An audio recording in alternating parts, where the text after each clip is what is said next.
Hello everyone, my name is Ben Wells. I am a rising senior at San Diego State University where I study environmental science with a minor in engineering. And today we're going to be looking at black carbon and how it changes both spatially and temporally over the LA Basin. So, what is black carbon? When I was first coming to grips with it, I thought of it as this black smoke product that comes out of these diesel trucks when you're driving down the I-5. But another name for it is soot. So how it's produced through incomplete combustion. So basically what that means is something isn't burned all the way through and produces a particle. Those particles have a pretty short lifetime in the atmosphere, which is good for us and our lungs. And the source of these black carbon particles can come from everything from burning of fossil fuels and fires. We're going to see a lot of fires, and those burning of fossil fuels can come from the form of coal-fired power plants, automobiles, or even agriculture. So why do we care about black carbon? Well, we care about black carbon. You see this black color coming from this oil refinery right here. That black color absorbs that radiation from the sun and keeps that heat in our atmosphere, acting almost like a greenhouse gas. Also, a lot of the black carbon that we see in our glaciers comes from North America and Eurasia. So I think of this as almost like instead of wearing a white shirt on a sunny day, you're now wearing a black shirt and you're absorbing all that heat. So now our glaciers are absorbing that heat rather than reflecting it back with the albedo effect and melting at a quicker rate. Also the human health effects, I say similar to PM 2.5 just because the size of black carbon is smaller than 2.5 micrometers, and the health effects that we see with PM 2.5 tend to be cardiovascular disease, cancer, premature mortality, and asthma, and it works by basically it's so small that it's able to get deep down into your lungs and cause human health effects like we see. So how do we get this black carbon? How did I get this data? Well, we used the SP2. So we did an SP2 on our 2024 SARP flights on the P3B. Basically what the SP2 is, it's a single particle soot photometer. How it works, it's a laser-induced incandescence instrument. So when I first saw that, I was like, what does that mean? That's not English. So basically how it works is there's an inlet on the plane, and a little tiny particle of soot is going to come through that. That laser is going to light it up and basically produce incandescence. Incandescence is a fancy word for how much light. Our SP2 is going to basically measure that light and give us our black carbon mass. So that's how we're getting this data for the rest of the project that you're going to see. So when I was beginning this project, I knew I wanted to compare data between different years. So I did 2016 and 2024 SARP. But what I also found was a study by CalNex in 2010 where they flew over a similar area. So you can see how they fly over the LA Basin and also the Central Valley, which is similar to us. For us, we are just going to focus on the LA Basin. And there, as I said, theirs is in 2010.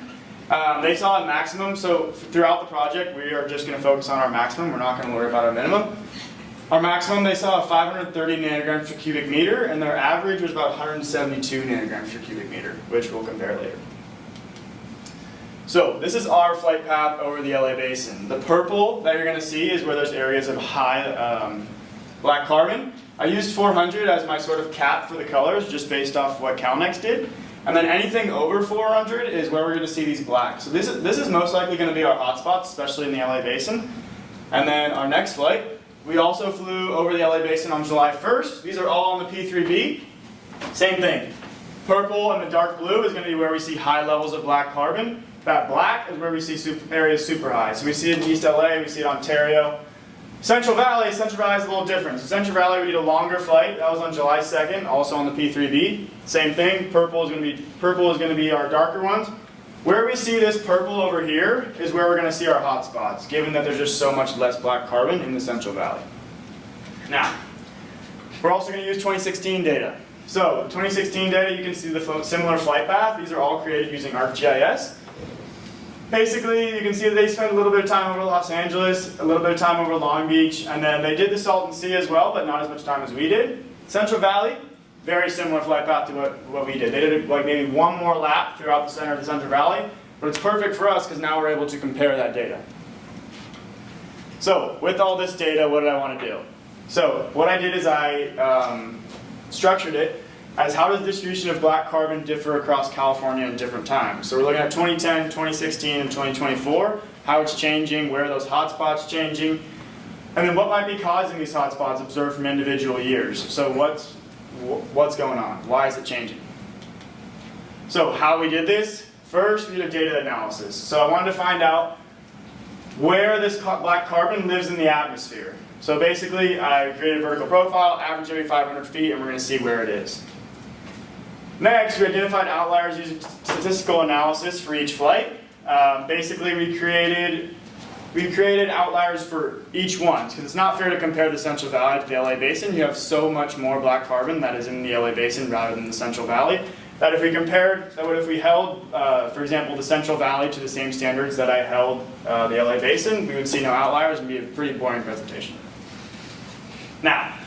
Now we're looking at our hotspots, what's going on. So we're going to investigate these hotspots, so we're going to look at things like carbon monoxide, we're going to look at things like ammonia, we're going to try and see, is it agriculture, is it transportation, is it fires, stuff like that. So let's get started. We're looking at a vertical profile over LA Basin here.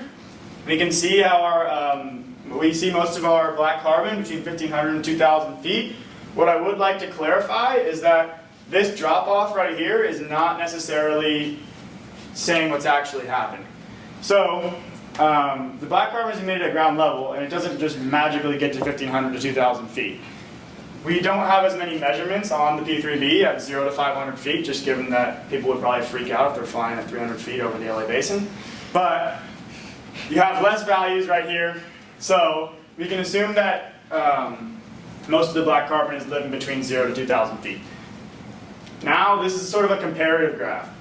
So we're looking at LA Basin, Salton Sea, and Central Valley. Again, Salton Sea doesn't just magically get to 1,500 feet. We don't have as much data from 0 to 500 feet. But what I want you to get from this slide is just the comparative analysis, so you can see how much difference in black carbon the LA Basin is than the Central Valley. Now we're just a straight up comparison table. So we're looking at 2010, 2016, and 2024. We're looking at our black carbon average and our maximum for each one. So in 2010, we see an average of 172 that CalMex reported, and then 184 nanograms per cubic meter in 2016, and then 233 nanograms per cubic meter in 2024. So we see a slight average, but there was some fires. There's not anything that would really grab our attention with this.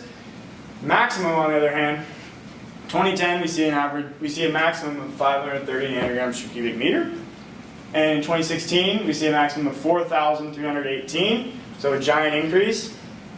And then by 2024 we're seeing numbers of a maximum of 7,837 nanograms per cubic meter. So where are these hotspots in our LA Basin?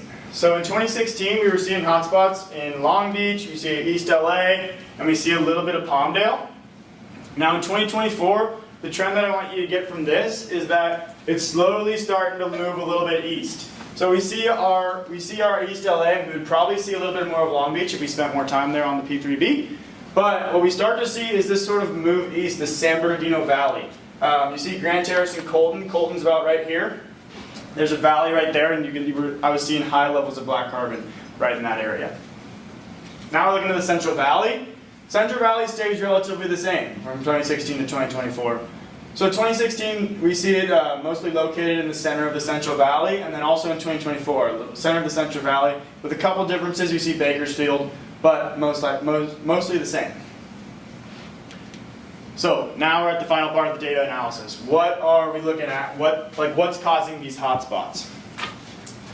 So when I'm looking at carbon monoxide versus carbon dioxide, what I'm looking for basically is fires. So I'm looking to see if we have high carbon monoxide and our CO2 isn't going up accordingly, that's telling me there's a fire. So what we would expect to see is we would expect to see something like Long Beach. So Long Beach, as our carbon dioxide goes up, our carbon monoxide really isn't increasing that much, which is good for us. It's the reason we have carbon monoxide alarms in our house. But this screams to me fire. And sure enough, in 2016, the Sherpa fires in Santa Barbara most likely bring in a lot of this carbon monoxide into our LA Basin, which people are breathing. Now we have total particles, which is our carbon dioxide. So again, what we're going to expect is Long Beach. As our carbon dioxide is going up, our total particles are going to go up, given that it's just more human activity.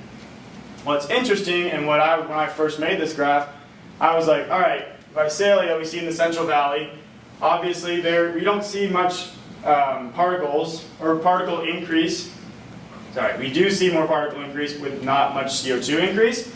So what this screamed to me, since Visalia is in the Central Valley, I was like, we're going to see a ton of ammonium on the next slide. Like, this is from agriculture. But when we go to the next slide, we don't really see that. We see Visalia up here a little bit, but you see East LA in 2024 and East LA in 2016. So what this tells me is just how much of an effect those fires are having on total particles in the air, our black carbon, and you saw it through all three graphs where all three were higher for East LA.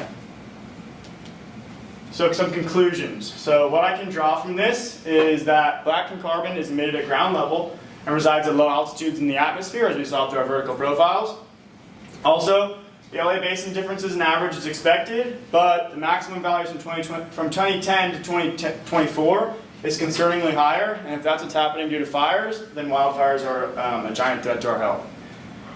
Also, hotspots tend to be similar in 2024 and 2016, definitely for the Central Valley, except for the San Bernardino area where we saw an increase from 2016 to 2024. And then what is the main source of black carbon in the Central Valley? So this is what I would like to do for future work. I would love to look into what is that main source of black carbon in the Central Valley. Just due to the fact that we didn't see that rise in ammonium, obviously we can't infer that from just one graph on one day. But it is interesting to see that we don't see that. What is the difference in black carbon production between prescribed burns and wildfires? So you know that prescribed burns are not cure, but are how we're going to prevent these wildfires. So it'd be interesting to see how this black carbon production differs between our prescribed burns and our wildfires. Now, so whenever I walked out of lectures or I read textbooks, at the end I would walk out and be like, oh my god, like the world's ending, like we need to hunker down. But I would like to assure you that black carbon is not that. Black carbon has about a lifetime, about 1 week in the atmosphere, like I said in the beginning of the presentation. So emissions could be reduced with more stringent policy. So with stricter legislation, we could cut down on our black carbon, not easily, but pretty quickly. And I show this picture not because I want us to go back into lockdown and have to go back to school online, but it does show you what less human activity does, and with more stringent policy, hopefully we could maybe make the LA Basin look like this. Finally, I'd like to acknowledge everybody on this slide for their continued support throughout this SARP program. I'm extremely grateful for this opportunity, and I'm happy to answer any questions.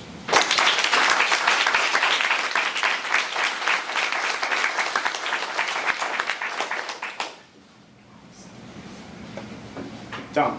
On slide 14 with the Salton Sea and the, I believe, Central Valley, why is there such a much larger increase in black carbon for the Salton Sea compared to the Central Valley? I'm not sure. What I infer from it is that the Salton Sea and the LA Basin are relatively close together. So we could see something where like wind is bringing that black carbon, because obviously there's not a lot of people, like why would anyone want to live near the Salton Sea? But, and then also, we did see, like, when we were flying over in 2024, we did see fires that were sort of going that way. So that could also be a reason why we see so much higher Salton Sea and so much higher black carbon near the Salton Sea. Done.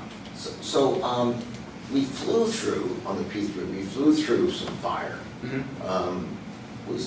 Did they get measurements on SP2 back when we were in the fire, or? I don't think when we were in the fire, but maybe above it. I'm honestly not sure. I have to refer back, but I'd love to look at it.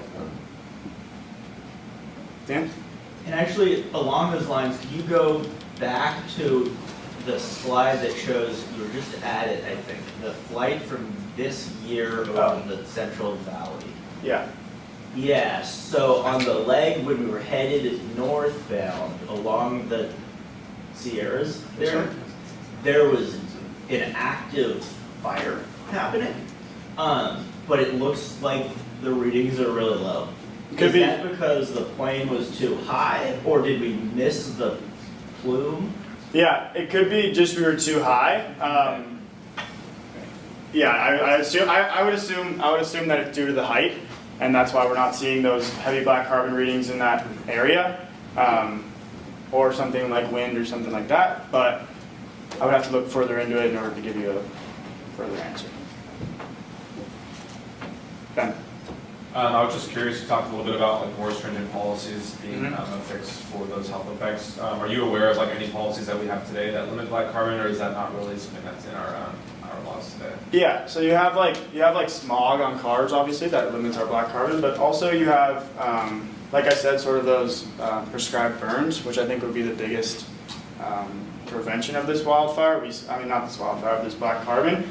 We saw how much these fires affect our black carbon, our levels. So I think that prescribed burns is probably the biggest policy that we have for our black carbon. But yeah, thanks for the question. Devin? Why do we see a spike in black carbon around like 1,500 feet? So like right around here probably? Yeah. Yeah, so as I Sarah stated, it's not that we necessarily see it at 1,500 feet. It's more that that's where like a majority of our readings are from 1,000 to 2,000 feet, given that's where the P3D was mostly at when I'm getting this data. But as it's emitted at ground level, it's safe to assume that it's not safe to assume that it's constant throughout the 0 to 2,000 feet, but that if we averaged it, that would be a representative of what is between that 0 and 2,000 feet. Josh?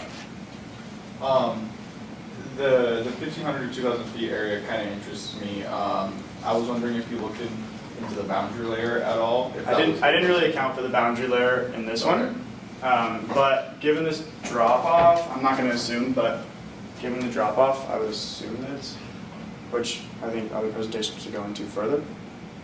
Cool. Any other questions? Is there any questions on the Garrett? chat? Do you have a sense of why the hotspots for black carbon emission kind of moved east in the LA basin? I don't. It could be, we could have seen fire in that area. Where is that hotspots one? This one, right? Yeah. So what was interesting and what I originally wanted to sort of hone in on is, but I think it would have taken a little too long for this presentation, is there's this sort of, well, one, we do a missed approach here.